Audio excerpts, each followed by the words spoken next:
Hey guys, Kevin Cage back with another daily cryptocurrency video. Welcome to the channel. Like and subscribe if you like what you see. And let's get right into the information today. I'm going to try to keep this short and sweet and have another video automatically uploaded tomorrow morning. So first things first, XRP Crypto Wolf. Many of you have probably already seen this, but Ripple's Spring, and again it's Spring, or you can say Xspring, invests in the Vega protocol, a protocol for creating and trading derivatives on a fully open, decentralized, interoperable network. Remember, decentralized finance, DeFi. You're going to see that is an abbreviation around a lot as well. Now, Vega will continue to build their network and explore opportunities to add other assets as collateral like XRP. And it's really interesting. I mean, we've been having so much talk about collateralizing digital assets, different forms of lending, and now just this XRP stablecoin and actually locking up XRP in escrow to account for that up to 150%. There's just so much going on. I'll probably try to learn more myself before making a video on it, but it's exciting because all of this increases utility on the XRP ledger, increases demand for XRP because different XRP amounts will be locked up in escrow thanks to utilization. And to be honest, if XRP does work out like we all hope it does, I may never actually sell a huge portion of my XRP. And that's just, my thoughts right now. Remember, none of this is financial advice, guys. Always do your own research. Do not just rely on one YouTuber. Do not, rely on a single blog. Do not rely on Twitter. Look around, do your own research, come to your own conclusions. Stay cynical.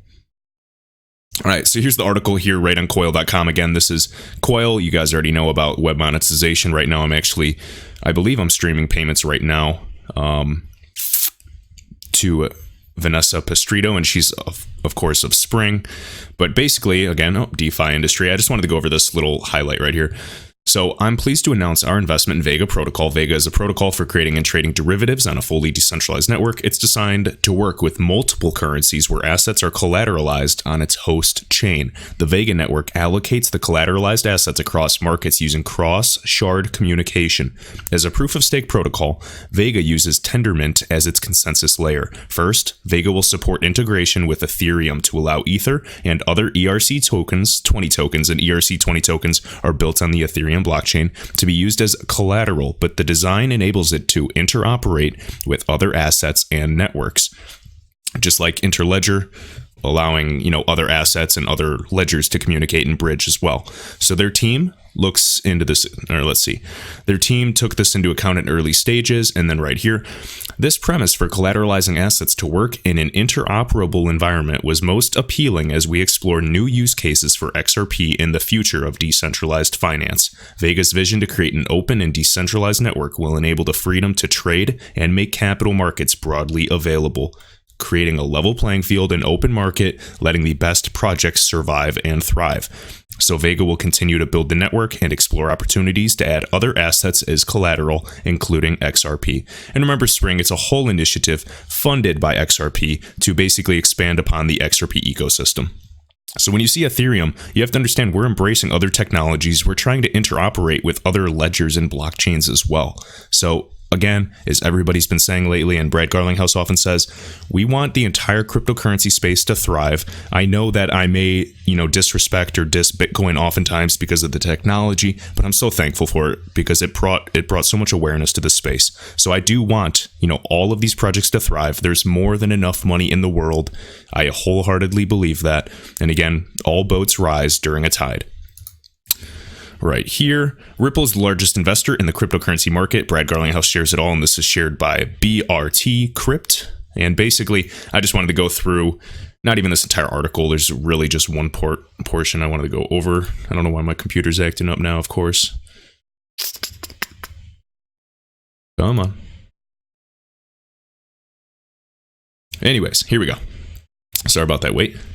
So what I wanted to talk about, because this is a little FUD that people have been saying. So Ripple, we sell software to banks. Of course, they are a payments company that happens to use blockchain and digital asset XRP. With XRP, the idea was to build a Bitcoin 2.0. Again, some of the original Bitcoin, people that were working on Bitcoin moved to develop XRP. And then right here, 99% of XRP trading volume Ripple has nothing to do with it.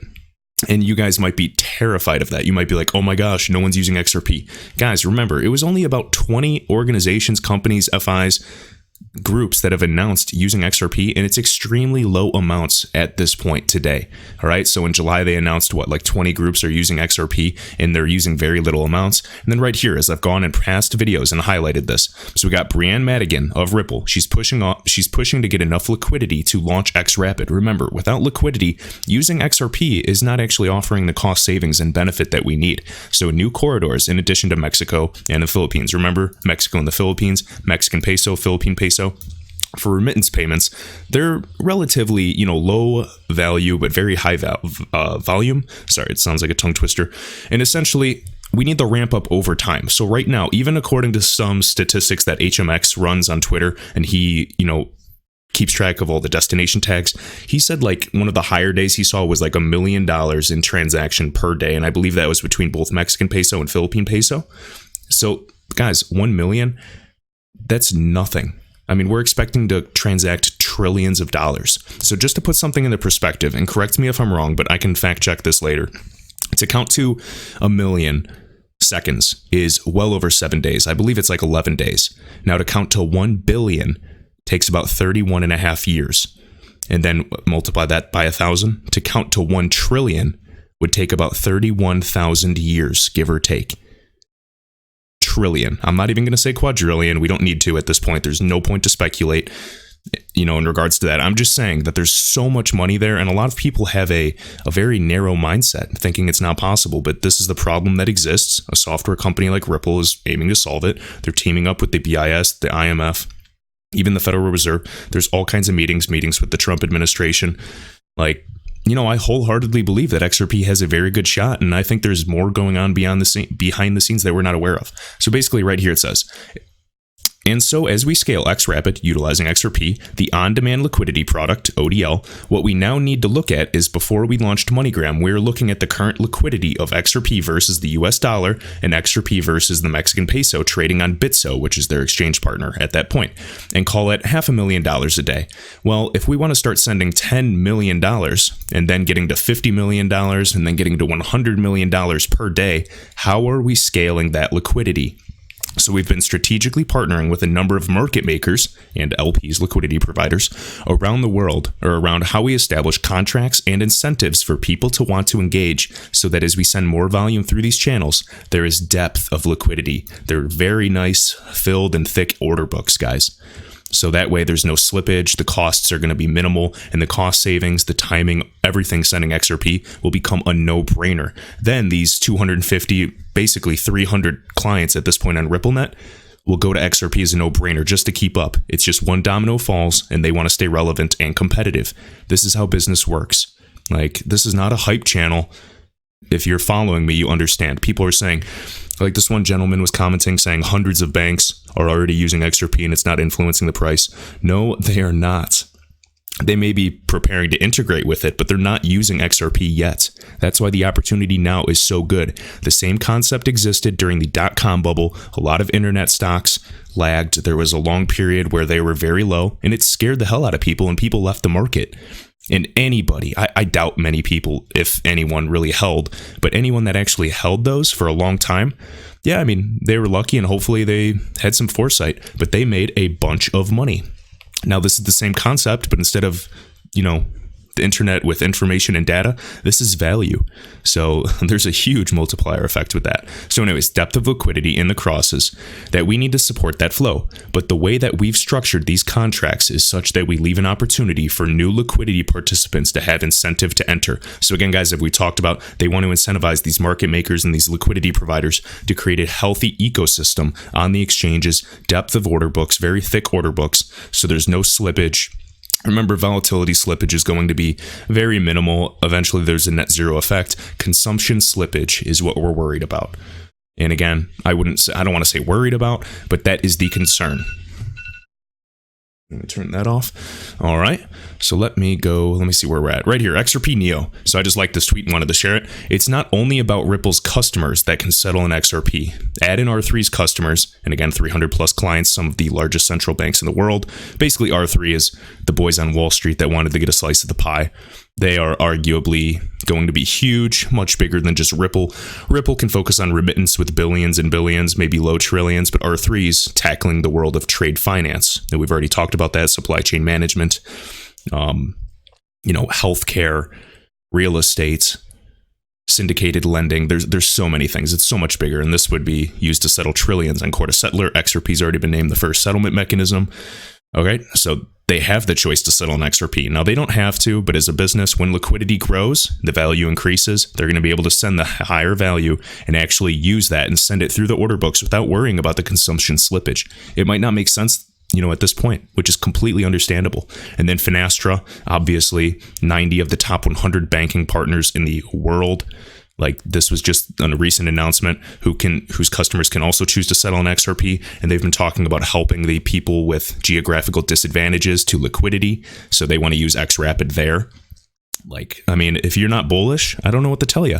Maybe you should sell and not keep up with XRP news, because this is literally the best time to be in the digital asset space. Even if you don't choose XRP, if you are lucky enough to pick a reliable project that has, funding, fundamentals to it, hey, I'm rooting for it. There's some very, very successful projects and sleeping giants in the top 50. All right. And then what about other software providers? Don't even get me started on this. We got Temenos, we got SAP, Accenture, and Accenture's helping with all the digital transformation with not only R3 Ripple, but also Swift with DLT, adopting distributed ledger technology. And blockchain is a type of distributed ledger technology. To send value, it requires a cryptocurrency. The fastest to settle is XRP. And again, Corda is the open source platform. So really, all roads lead to XRP. And then I just shot another comment with other platforms like ACI Worldwide, which, and you guys are going to say I'm wrong, but just Google it. ACI Worldwide has daily transactions of trillions. I believe it was 14 trillion in securities. And I know you guys are going to say, what? There's no way. Google it. Look at the sources. And then we got Earthport again. Partnership long time ago. Visa purchased them. SBI Holdings, huge banking consortium. And a lot of people are like, oh, well, I live in Japan. I've never heard of it. Okay, well, you've heard of Google, but many people don't even know what, that ABC company is. So just an example. All right.